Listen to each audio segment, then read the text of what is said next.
Akankah Timur Leste menjadi perangkap hutang Cina berikutnya? Timur Leste, negara paling baru dan termiskin di Asia Tenggara. Perlahan tapi pasti semakin dekat dengan Cina. Sebuah langkah yang meningkatkan kewaspadaan di antara sekutunya dan negara tetangga dengan adanya kekhawatiran awal bahwa Timur Leste bisa jatuh ke dalam potensi perangkap hutang Cina. Timur Leste, negara terbaru dan termiskin di Asia Tenggara, membutuhkan dana yang siap disediakan oleh pemerintah Cina, mendorong apa yang dianggap oleh beberapa orang sebagai ambisi minyak dan gas yang menyesatkan. Ramos Horta mungkin benar mengatakan bahwa pengaruh Cina atas Timur Leste dibesar-besarkan. Tetapi hal itu tidak berarti bahwa situasinya tidak dapat berubah jika pemerintah Timur Leste sangat membutuhkan pinjaman lunak. Mitra Timor Leste di kawasan itu yang paling dekat masih Australia dan mantan penjajahnya Indonesia. Tetapi negara kecil itu sekarang mengimpor barang senilai 160 juta dari Cina dan Hong Kong. Jumlah yang lebih dari negara lain manapun selain Indonesia. Pemerintah Timor Leste juga baru-baru ini mengontrak perusahaan Cina untuk membangun proyek infrastruktur besar, termasuk jaringan listrik tegangan tinggi nasional dan jalan raya di selatan negara.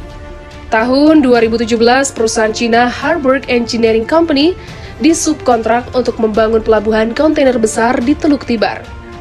Mantan Presiden Timur Leste Jose Ramos Horta telah mengecam tulisan-tulisan tertentu oleh para akademisi atau jurnalis karena sangat tidak akurat dan menyesatkan dalam mencirikan pengaruh Cina yang semakin meningkat di Timur Leste. Hal ini klise dan konyol, katanya kepada South China Morning Post. Pada bulan September 2018, tampak bertentangan dengan dirinya sendiri, dengan mengatakan bahwa pemerintah Cina perlu berbuat lebih banyak untuk membantu negaranya. Karena kita tidak dapat terus mengeluarkan pernyataan diplomatik tentang bagaimana hubungan yang baik.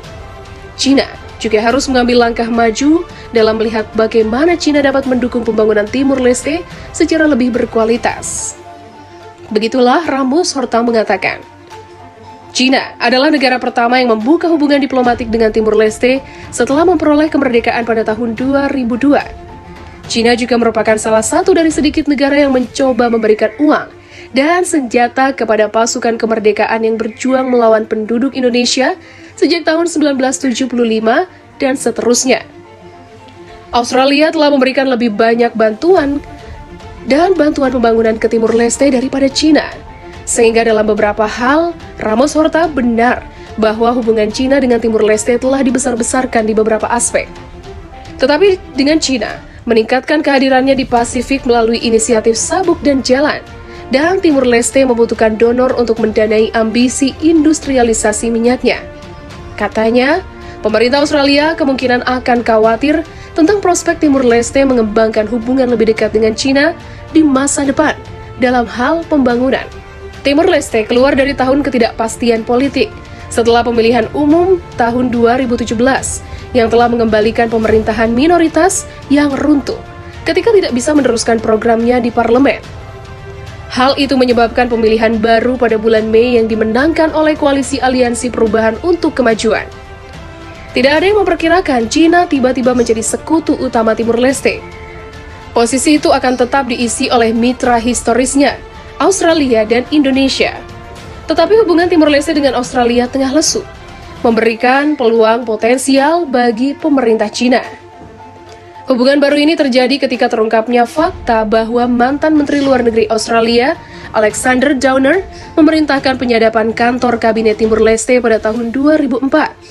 Penyadapan itu dianggap memberikan peluang besar bagi perusahaan sumber daya Australia, Woodside, dalam negosiasi atas hak-hak minyak. Selain itu, beberapa pihak di pemerintah Timur Leste kini mengajukan pertanyaan tentang syarat-syarat bantuan keuangan Australia. Bulan Oktober 2018, Ramos Horta mengatakan kepada SBS News, sebuah kanal berita Australia, bahwa jika pemerintah Australia tidak memberikan lebih banyak uang dan akses yang lebih baik untuk kredit ke negara-negara Pasifik, termasuk Timur Leste, mereka akan pergi kemanapun mereka dapat memperoleh hibah atau pinjaman lunak. Dan hal itu hari ini datang dari Cina.